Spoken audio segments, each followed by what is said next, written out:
Hey food waste warriors, we're talking about top to tail eating. For me, that's really about not wasting any of the fruits and vegetables that we cook with at home. Currently, bok choy is in season and it is absolutely amazing. I love using the leaves in salads and stir fries, but generally what I'm left with is this bottom stalk. Now, I do regrow a lot of my vegetables from bottoms like this. I'm sure you've seen one of our videos before.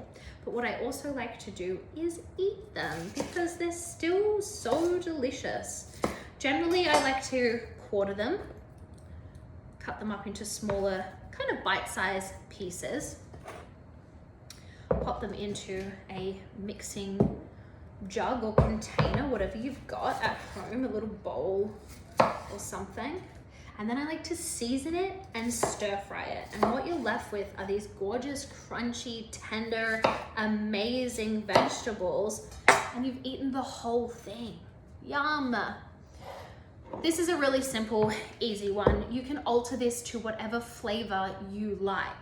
I absolutely adore Asian-inspired food. So that's what I'm gonna cook with a little bit today. I'm gonna pop in a little bit of my tamari. Obviously you can use soy sauce. I've got some sesame oil here as well. I'm gonna pop some of that in. And then I've also got homemade furikake mix, which is like a Japanese seasoning. I've got seaweed, sesame seeds, pepita seeds in here, and I'm gonna toss a little bit of that in.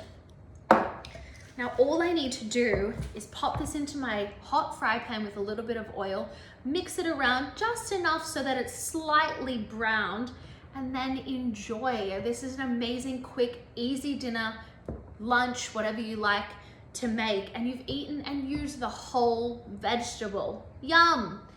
For more Food Smart tips and tricks, sign up to our Food Smart program. The link is below. Enjoy! Happy making!